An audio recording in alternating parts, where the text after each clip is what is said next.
नमस्कार, मैं हूं शिवानी पांडे और आप देख रहे हैं 4 PM। दोस्तों, एक तरफ ममता बनर्जी ने चुनाव हारने के बाद भी इस्तीफा नहीं देने का ऐलान किया है, तो वहीं दूसरी तरफ उनके भतीजे अभिषेक बनर्जी ने बंगाल चुनाव में भाजपा को जिताने के लिए कितना बड़ा खेल हुआ है, इसका सबूतों के साथ ऐसा खुलासा किया है कि राजनीति में हड़कंप मच गया है। खबर है कि बंगाल में 1-2 नहीं बल्कि 100 सीटों पर धांधली हुई है। इतना ही नहीं, अभिषेक बनर्जी ने ऐसी धज्जियां उड़ाई, ऐसा चैलेंज किया कि ज्ञानेश कुमार खुद अपने जाल में फंसते हुए दिखाई दे रहे हैं। तो कैसे ज्ञानेश कुमार की हालत इतनी खराब हो गई है कि काउंटिंग वाले दिन का सीसीटीवी वीडियो जारी करने को मजबूर हो रहे हैं, और कैसे बंगाल चुनाव में वोट चोरी का खेल हुआ है। अभिषेक बनर्जी ने ऐसा कौन सा बम फोड़ा है जिससे बवाल मच गया है, आगे आपको बताएंगे।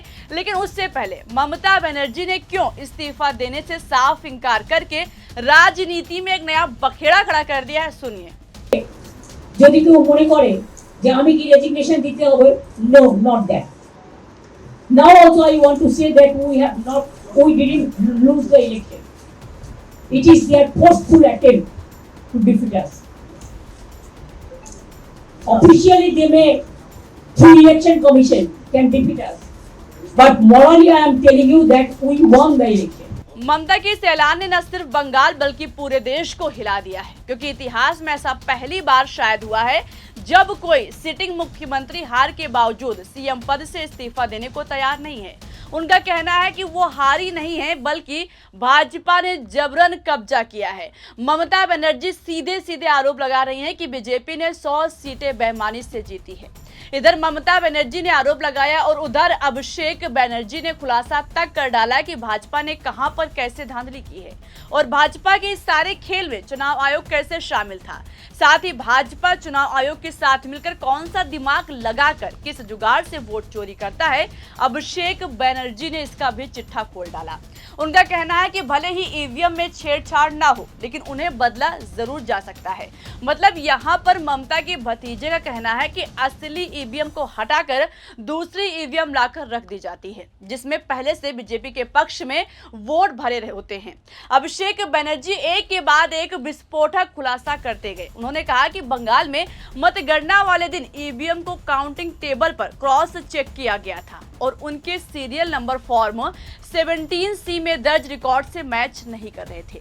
मतलब जिस ईवीएम से जनता ने वोट दिया, असल में वो असली ईवीएम था ही नहीं। दोस्तों, इसके आगे अभिषेक बनर्जी ने जो बम फोड़ा है, उससे चुनाव आयोग और भाजपा की मिली भगत पर शक और गहरा रहा है। वोटिंग मशीन्स जो पूरा दिन आप ये कैमरा पर यूज कर रहे हो, बूम यूज कर रहे हो, भाई इसको आपको चार्ज तो करना पड़ता है। 12 घंटा मशीन यूज हुआ है, जिसका चार्ज खत्म हुआ 50%, 55%, 59%, 60%, 90% मशीन्स वेर 92%, 93%, 95% चार्ज। ये कैसे संभव है?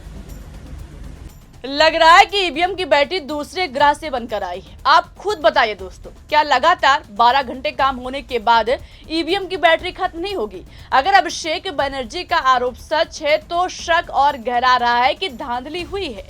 धांधली कैसे हुई, अभिषेक बनर्जी ने सबूतों के साथ बात की है। साथ ही भाजपा और चुनाव आयोग को ऐसा चैलेंज किया है कि बहन बेटियों की इज्जत की बात करने वाले ज्ञानेश कुमार खुद अपने बनाए जाल में फंस गए हैं। पहले आप सुनिए, फिर बताएंगे कि कैसे अभिषेक बनर्जी ने ज्ञानेश कुमार को ही उनके खोदे गड्ढे में गिरा दिया है। अगर जनादेश है तो भाई आपने देखा ना, काउंटिंग सेंटर से तृणमूल के लोगों को भगाया गया मार के।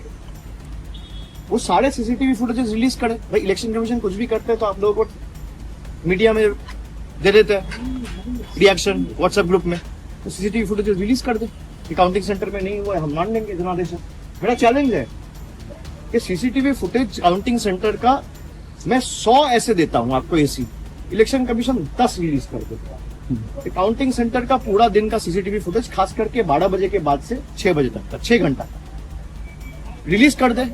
मैं आपको कंप्लेंट का कॉपी देता हूं जहां पे 17C में जो ईवीएम रिकॉर्ड हुआ था और जो काउंटिंग टेबल में जो ईवीएम आया, दोनों अलग मशीन है।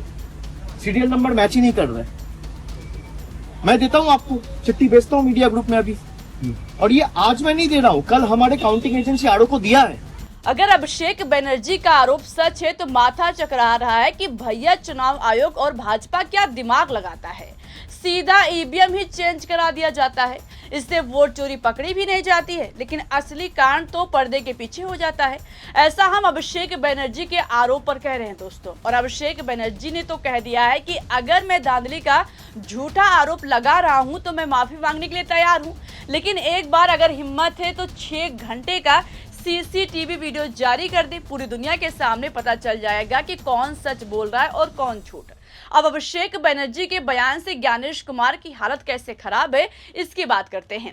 आपको याद होगा कि जब राहुल गांधी वोट चोरी का आरोप लगाकर सबूत मांग रहे थे, तब ज्ञानेश कुमार ने कहा था कि 45 दिन बाद सीसीटीवी वीडियो डिलीट कर दिया जाता है। उनके पास सिर्फ 45 दिन का डेटा मौजूद रहता है। ऐसे में बंगाल चुनाव की काउंटिंग को सिर्फ 2 दिन हुए हैं, तो अब ज्ञानेश कुमार जी कौन सा बहाना बनाएंगे? क्या सीसीटीवी वीडियो जारी करेंगे? अगर वो सबूत नहीं दिखाएंगे तो फिर जनता के बीच भी मैसेज जाएगा कि दाल में कुछ काला नहीं बल्कि पूरी दाल ही काली है।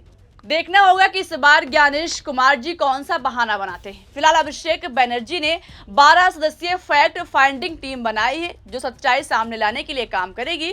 यानी बंगाल चुनाव भले ही टीएमसी हार गई है, लेकिन ममता बनर्जी इतनी आसानी से भाजपा को सत्ता बनाने नहीं देंगी।